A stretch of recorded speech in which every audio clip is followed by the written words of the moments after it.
What stood out to you about Taj Washington's development just in the time you've had him? Yeah, I said I think on the show the other night, he's so steady. He's just so consistent. He's a consistent competitor. He's a consistent teammate. He's a consistent listener. He just he's very intentional in everything he does. Like, I mean, you like see his notes after a meeting, and I mean, it's so thorough, so detailed, so intentional.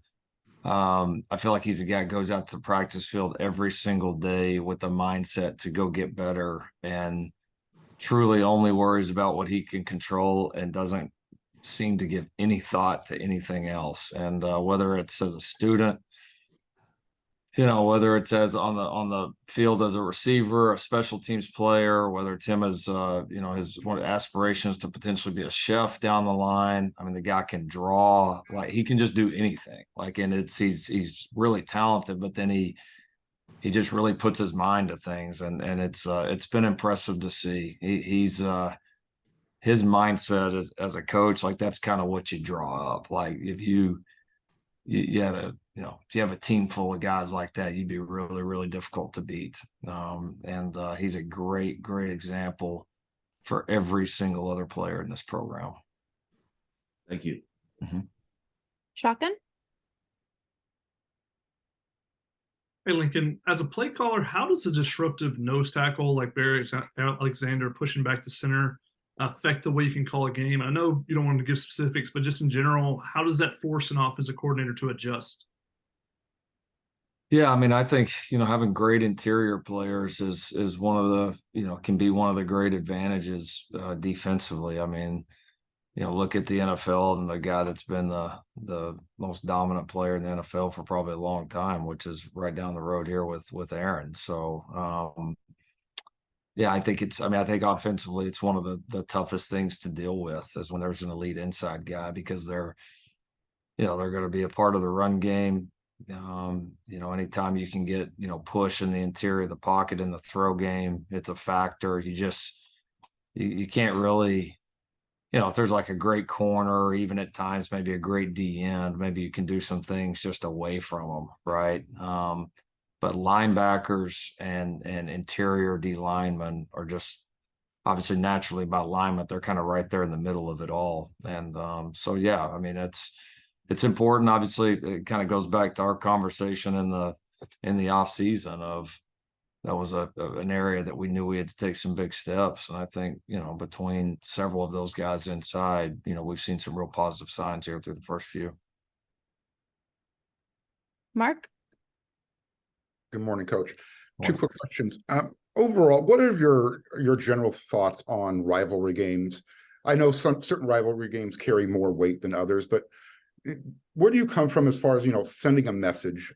In this case, Stanford and USC are going their different directions. I love rivalry games. I always have. I've been lucky to be in some great ones at all the schools I've been able to coach at. They're great memories. The kids, the coaches, the fans, everybody looks forward to it. So much history and tradition behind them. Like, I love it. I think it's one of the best things. Yeah, and I mean that's not lost on us. Certainly here is the history of this one and the potential significance of there's obviously a chance it could be the last one for a little bit of time. Although who all knows, this will all probably blow up and change again in 2 years anyway, and we'll be back at it. But yeah, I think the significance is certainly there. And so, no, we've talked about that with our guys. We're not shy about it. I mean, I think you can overblow them, but at this in turn, like they can get overblown sometimes in the like maybe significance in that one season. You get, I think, some fan bases or people, part of some rivalries that like, well, as long as we beat this team, the season's all good. Like, well, no, it's not. Like that's great. Like, and it's fun to win your rivalry games, but obviously there's a lot else going on. But this one in particular, yeah, because of the history and the significance of the timing right now, we do want to make sure our guys understand the opportunity here at hand. And then my other question was, have you offered any of the walk-ons a scholarship this year? Are you saving any, or are there any potential scholarships you're going to be offering to any walk-ons, preferred walk-ons on the team right now? Yeah, a lot of moving parts there. I don't believe we have this year, which is kind of rare right now. We were a little closer to full in terms of scholarships than we've been in a while, and certainly than we were the first time around. I do think we have several guys on the team that are deserving, that certainly hope to be able to do that for them, but none that would announce at this point right now. Thank you. Mm-hmm. Connor? Hey, Coach, with Braylon Shelby making one of the plays of the game against Nevada, I know he's behind Jamil and Anthony on the depth chart, but how close is he to playing earlier in games and playing more snaps? Yeah, close. That was a big step. He's done a lot of good things in practice. You see his ability flash. I think the step we were hoping to see in the Nevada game, and we did see, was just get out there and go turn it loose, right? Don't think too much. You kind of have that first one out of the way.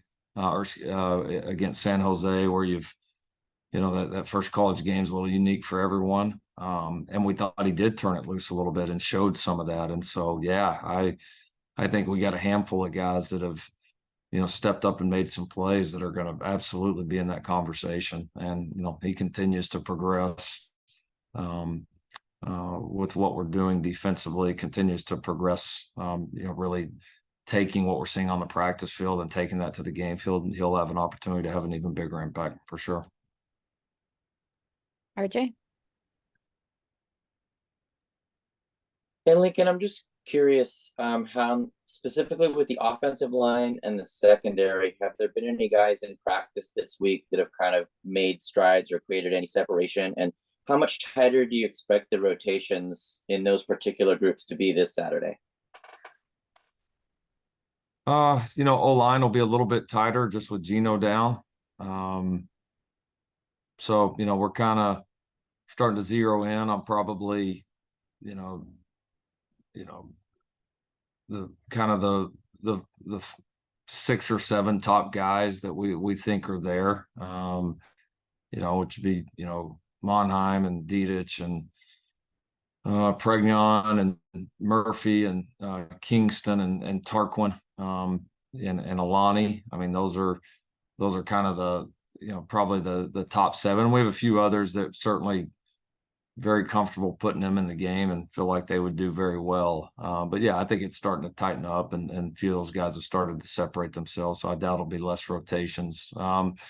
Secondary, a little bit of the same. We've rotated a little bit less there. I feel like, Max has certainly played well. We've been really, pleased with him. Jalen Smith continues to progress, and I think we'll, again, I know we kind of talked about production at that nickel position, but he's a guy I really see improving rapidly right now. I think, Roland Wallace and Damani and Sierra, we'll see the bulk of the corner. And then obviously, Kalen, Bryson, some of those other guys there from in safety and nickel world. So, yeah, I think some of the rotations are starting to tighten up a little bit, but I mean, we still have young guys, that are doing some really good stuff in games, kind of like the question about Shelby, that you feel like are knocking on the door, and they're going to have an opportunity one way or another to have a bigger impact as the season goes on. Dukney?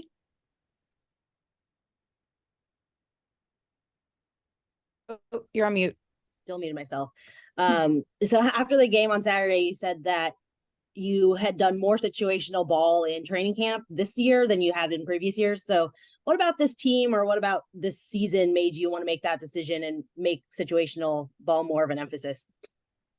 I think year 2, feeling like, not every single thing is brand new. We're not overlooking anything, but I think feeling like that the guys could handle a little bit more of it this time around. And then also, I think just you go down the line. That's the name of the game. That's especially, you get in some of these tight games as the year goes on, some of these big games, they tend to come down to those moments. And it was a place we did some really good things on it last year. We had some great moments in it.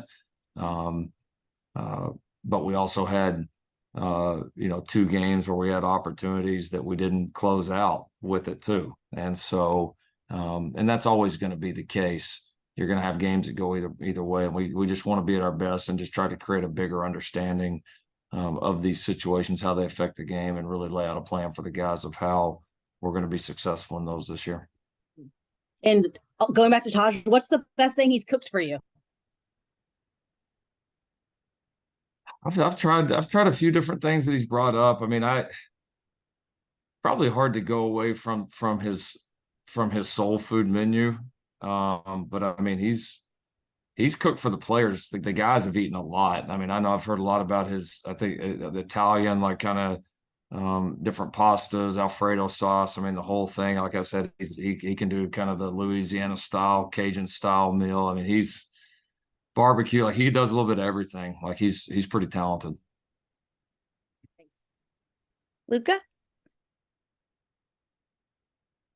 Hey Lincoln, it seems like Marshawn Lloyd has taken a pretty strong affinity to blocking, both in game and just we see the kind of eagerness from him when he talks about it. Just in general, I mean, how important, how key is that to have a guy who you can kind of rely on to hang in there and help protect Caleb and that sort of thing? Yeah, it's big. I mean, I think Austin set a great example in the room because Austin's always, kind of been that kind of player for us, been very unselfish and very physical and aware. Yeah, and it's just become kind of the culture in that running back room. And our guys know that, if you want the touches and chance to carry the ball and score touchdowns and catch the ball, that you have to block. It starts there for every offensive player other than the quarterback. Like if you're not a great blocker, you're not going to play. Because no matter who you are, no matter how many times you touch the ball, even if you're a running back and you have 30 touches in a game, you're still not touching the ball a lot more than you're touching the ball. And you've got to be an effective player when the ball's not in your hands. And like I said, lucky for us, we got an unselfish group. Marshawn's one of those guys that is eager to protect, wants to protect, and eager to do his part for the group. Finish up with these last two. Jack? Hey, Lincoln, I know one of the emphases of this offseason was developing the bodies of the squad and being a more physical unit. What's your assessment been through the first 2 weeks, kind of from kickoff to the final snap, of how the bodies have held up during games, and how physical do you think the team has been through the first 2? I feel like we've been pretty physical. I think we've had some errors. We've had some things that we have to clean up, but I have not seen a moment this year where I'm like, all right, we're just getting, like overpowered by any stretch. I mean, we are a thicker, stronger football team. We are a deeper football team than we were a year ago, and I feel that I feel a significant difference there. Now, that's got to continue to grow, and we've got to continue to clean the things we need to clean up, and when you're bringing guys along that we need to bring along, because there's also the thinking part of this, and part of playing physical is knowing your job, knowing exactly what you're doing and what the guy next to you is doing, and being able to trigger, being able to really go use all that hard work that you put in to be able to use that effectively. So that's part of it as well. But no, I mean, I like where we're headed, and you can certainly see a result of the work that the guys have put in, that Coach Wiley and Rachel Suba's teams have put in. There's a noticeable difference with us right now, which is exciting. And we'll wrap it up with Ryan. Is there any clarity on the status of Eric Gentry and Mason Cobb and their availability for Saturday? We're hopeful. I mean, I would honestly right now today put them both in the questionable world. I don't know that either one of them is a green light, like for sure going to go. But I couldn't say that either one of them doesn't have a chance either. They've both progressed well. And today will probably tell a lot of the tale of how they're, if they're able to keep that progression going and feel like that they're going to be ready to go out there and make plays. So hopeful to have them both.